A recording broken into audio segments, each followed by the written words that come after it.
Brian dan Sally mengenyam pendidikan yang baik. Mereka bertemu dan akhirnya menikah. Mereka memiliki pekerjaan yang baik. Brian memiliki jabatan tinggi di sebuah perusahaan multinasional, berpenghasilan besar, mendapat fasilitas dari kantor berupa mobil dan rumah. Mereka sangat menikmati hidup. Sering nongkrong bersama di coffee shop sepulang kantor, nonton di bioskop, mampu membeli baju dan tas yang matching, dan pergi berlibur sesekali. Tapi, kenyataan sebenarnya tidaklah demikian. Utang kartu kredit mereka terus menumpuk tak berujung. Setiap akhir bulan merasa kehabisan uang. Mereka memiliki barang-barang bagus, tetapi tabungan masa depan kacau balau. Brian dengan mudah membeli ini, tapi bukan ini. Tabungan 100 juta pun rasanya masih jauh sekali. Sudah kerja lebih dari 10 tahun, tapi belum sanggup membeli rumah sendiri. Masih tinggal di rumah milik kantor dan mengendarai mobil milik kantor. Tanpa disadari, keluarga ini menggali lubang kemiskinan. Keuangan mereka hanya cukup untuk membiayai kehidupan keluarga saat ini. Mereka harus terus bekerja untuk menghasilkan uang. Pertanyaan yang paling ditakutkan adalah bagaimana jika mereka sudah tua, kemampuan bekerja sudah menurun, atau salah satu anggota keluarga terdiagnosa penyakit serius yang membutuhkan biaya yang sangat besar. Apakah kehidupan Brian dan Sally mencerminkan kehidupan Anda? Apakah saat ini Anda memiliki penghasilan tetapi sebelum akhir bulan sudah merasa kehabisan uang? Memiliki hutang berkepanjangan yang tidak ada habisnya? Memiliki barang-barang bagus tetapi khawatir karena tidak punya tabungan?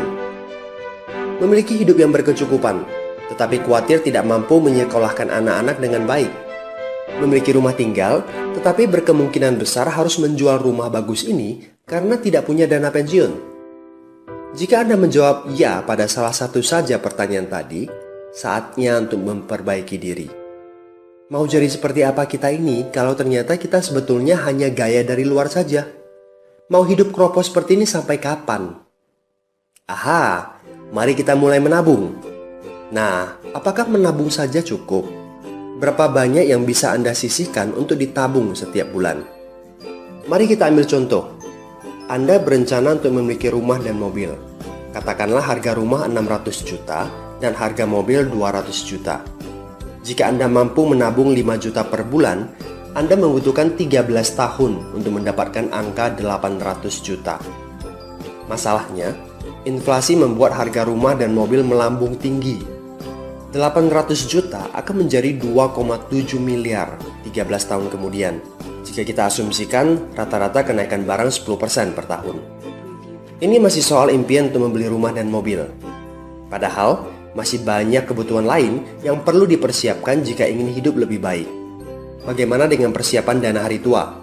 Agar di saat tua dan tidak sanggup bekerja lagi, Anda punya tabungan yang cukup untuk kebutuhan sehari-hari. Asuransi untuk keluarga? Dana pendidikan untuk anak-anak? Dana tak terduga untuk keperluan dadakan jika dibutuhkan, seperti keluarga sakit dan lain-lain. Artinya, Anda perlu lebih banyak uang untuk ditabung. Bayangkan jika satu bulan Anda hanya bisa menabung kurang dari 5 juta. Sudah jelas, jika langkah Anda hanyalah menabung, Anda seperti sedang menggali lubang kemiskinan. Hal utama yang perlu Anda lakukan adalah meningkatkan penghasilan Anda. Anda mungkin bertanya bagaimana saya bisa melakukan itu dengan segala kesibukan yang saya miliki sekarang. Apakah saya bisa tetap mencari income tambahan di luar sana tanpa mengganggu pekerjaan utama saya? Seandainya bisa, apa yang bisa saya kerjakan saat ini? Nah, langkah pertama yang perlu Anda lakukan saat ini adalah menghubungi teman yang menunjukkan video ini kepada Anda. Dia punya akses untuk jawaban dari pertanyaan Anda. Informasi, itu yang Anda butuhkan saat ini. Terbukalah, seperti parasut, pikiran hanya dapat bekerja saat terbuka. So, segera hubungi teman Anda dan dapatkan video informasi berikutnya.